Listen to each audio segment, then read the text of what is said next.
Breaking news చూస్తున్నాం. వాణిజ్య పన్నుల శాఖ కుంభకోణంలో సిఐడి దర్యాప్తు ముమ్మరం చేసింది. తెలంగాణ మాజీ సీఎస్ సోమేష్ కుమార్ కు నోటీసులు ఇచ్చేందుకు రంగం సిద్ధం చేసినట్లు తెలుస్తోంది. గతంలో 1400 కోట్ల స్కామ్ జరిగినట్లు సిఐడి గుర్తించింది. ఇక వస్తువులు సరఫరా చేస్తున్నట్లు బోగస్ ఇన్వాయిస్లు సృష్టించారని గుర్తించారు. ఇక వాణిజ్య పన్నుల శాఖ జాయింట్ కమిషనర్ రవి ఫిర్యాదుతో కేసు నమోదు చేసినట్లు సిఐడి అధికారులు తెలిపారు.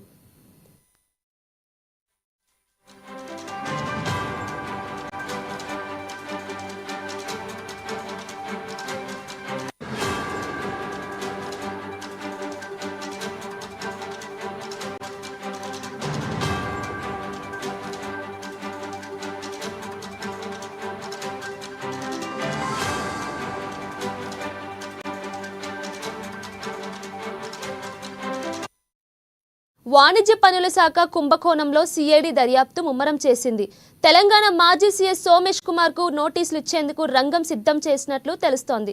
ఇక ఇదే అంశం మీద మరిన్ని డీటెయిల్స్ మా ఇన్పుట్ ఎడిటర్ శ్రీనివాస్ ఫోన్ ద్వారా అందిస్తారు. చెప్పండి శ్రీనివాస్.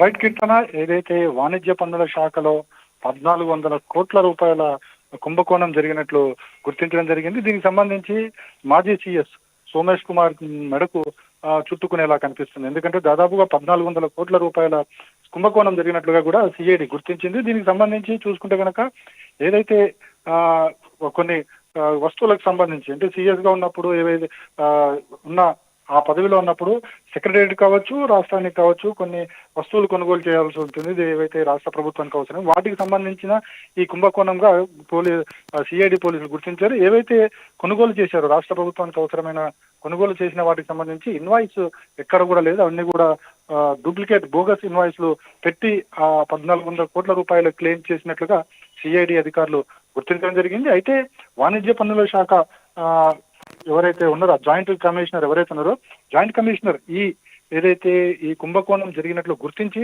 పోలీసులకు ఇన్ఫార్మ్ చేయడం జరిగింది సిఐడి పోలీసులు. సిఐడి పోలీసులు వెంటనే రంగంలో దిగి దీనికి సంబంధించిన వివరాలన్నీ కూడా సేకరించడం జరిగింది. ఈ వివరాల్లోనే ఏదైతే బోగస్ ఇన్వాయిస్లు బయటపడ్డాయి, బోగస్ ఇన్వాయిస్లు కూడా అది కూడా వస్తువులు కొనుగోలు చేశారో వస్తువులు కొనుగోలులో ఎక్కడ కూడా ఇన్వాయిస్లు కరెక్ట్ గా లేవు అనేది కూడా బయటపడింది. అయితే ఎట్లా దీని ఇన్వాయిస్లు కరెక్ట్ గా లేవు అనేది గుర్తించడం అంటే జిఎస్టీకి సంబంధించి కావచ్చు, ఇతర బిల్లులకు సంబంధించి కావచ్చు, ఏవైతే తేడాలు అదేవిధంగా వన్స్ ఒకసారి ఇన్వాయిస్ అయిపోయిన తర్వాత దానికి సంబంధించిన జిఎస్టీ ఉంటుంది, జిఎస్టీ బిల్స్ ఉంటాయి.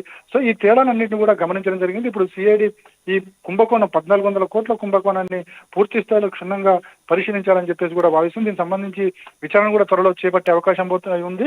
ఇప్పటికే వాణిజ్య పన్నుల శాఖ ఏదైతే మాజీ సీఎస్ గా పనిచేసిన సోమేష్ కుమార్ కు నోటీసులు ఇవ్వాలని చెప్పేసి కూడా రంగం అయితే సిద్ధమైంది. బహుశా ఈ వారంలో కావచ్చు, లేకపోతే వచ్చే వారంలో దీనికి సంబంధించి నోటీసులు ఇష్యూ చేస్తారని చెప్పేసి కూడా మనకున్న సమాచారం. Keerthana. Right Srinivas, thank you.